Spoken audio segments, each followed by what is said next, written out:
good afternoon, everyone. This is CERT Instructor Ron. Hey, I want to talk to y'all about something that's pretty near and dear to me, and that's emergency communications.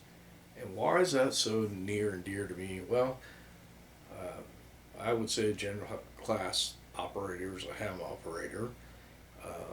I would probably say using other forms of communications a big thing. So let's talk about some of those forms of communication that's available to you and everybody else. Sometimes you have to have a license, but you can still listen.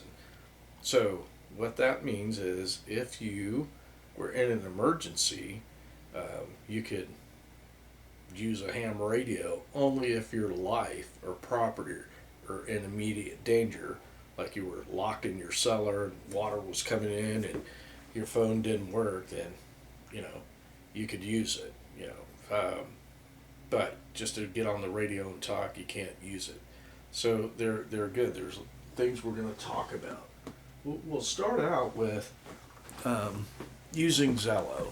So those of you that have a phone, you get it set up whatever you want, but you just press the Zello button here and it pops up and it shows you channels. So that's my channel there. Not many people are on it at this point in time, but anyways, it's a push to talk to program. You can get on there, find frequencies around the world or radio stations, whatever you want to call them, channels, and talk to people in other countries. It's free. You can get a lot of information. I've gotten a lot of information there, but what's really neat about it is that if something goes wrong, there's some features on here. I think I've showed this before. You can, let's just say on any channel that you're on, if you had to communicate, let's say you set up your own channel for your family, no matter where they live in the United States or what country, if something happened to you, you're running around, you're lost, maybe you had to evacuate or something, you just go here to this drop down arrow and you can send your location. So then it would alert that other person. So Zello's a really good program as far as I'm concerned. I'm not going to say it's the best. Anybody can make a channel in there or a username, say what they want, live, whatever. So it's a good thing to have, especially in some areas where you may have a lot of data that's available. This is a really good program for you, so you can keep touch with your family. If an emergency happens, you can decide where you're going to meet at, where you're going to go. But if this is down, let's talk about some of those other communications out there. There is what they call work Zello too, that's for professional responders or businesses and things like that. I have a channel like that, and it's hooked up through our GMRS repeater, which is disconnected at this point in time, but we are going to put it up within the next couple of months. So let's just jump into radios. Okay, so this is a radio. It's a ham radio, TYT 8600. Pretty good radio. I think it's 25 watts, VHF, 20 UHF, and it's pretty good radio. Now with that, I have a little antenna that's not hooked up to this radio, but I have another radio that's, or not a radio, but an antenna that's much like this one here. As I've said before, a lot of times there's that 2 is 1 and 1 is 0. So I have at least two antennas. One's up and one's down.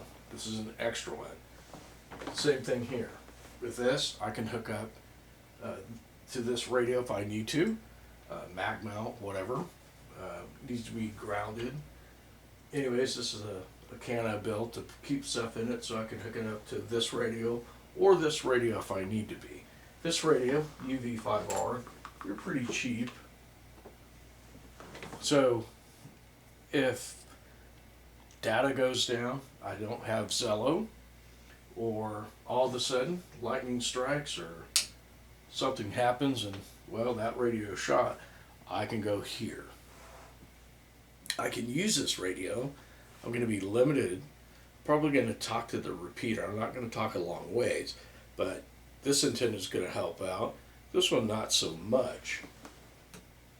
But there's the option. There's an adapter that I can put on this antenna or screw this antenna off, and I can plug straight into this type of an antenna or the mobile on my truck. So this wouldn't be my first choice. It would be a choice, but not my first choice. In fact, last siren test that we did with this town or the county that I live in, I went to the siren to test the siren alarm system, whatever, that they use for severe weather and other things. And somehow my radio lost the station, and I don't know what happened there. I don't know. Maybe I pushed the wrong button, something happened.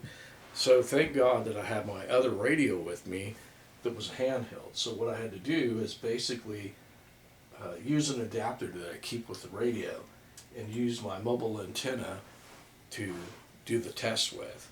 And so I was able to give a report. Had I not had the handheld with me, I couldn't have checked in. I could make a phone call and talk to who's ever in charge and say, hey, I'm at the siren, I can't get on the frequency, here you go. So it's a really good lesson, and I hope it teaches you something as well, and that is, the old saying again, 1 is 0, 2 is 1. So had I not had 2, I would have had 1, because if I just had 1, it's none. All that mathematics confuses people. It confuses me. I always said 2 and 2 is 5, and I say that forever and ever, but you get what I mean.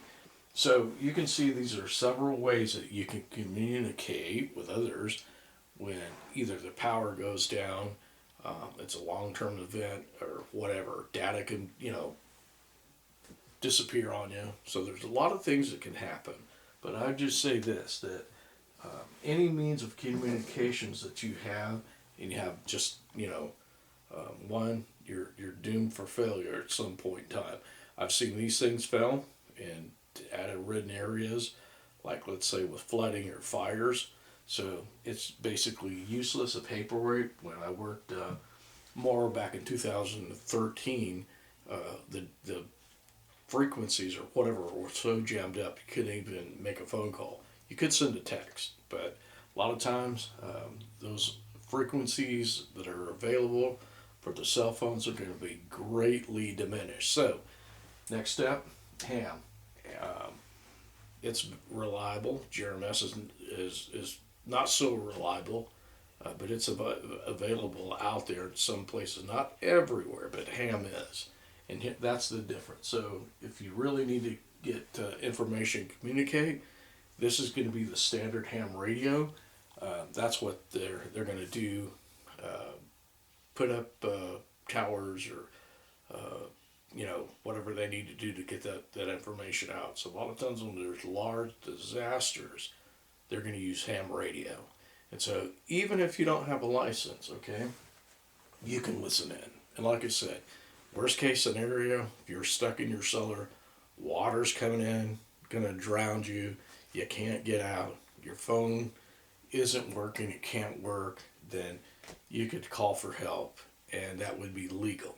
You just can't get on there and talk because, now there's an emergency somewhere. It has to be life-threatening or loss of property, and that's the only way. So that's all I got. It's a good way to go. I'd highly advise everybody to look into, maybe getting a Baofeng or something else, just so you can communicate when things happen.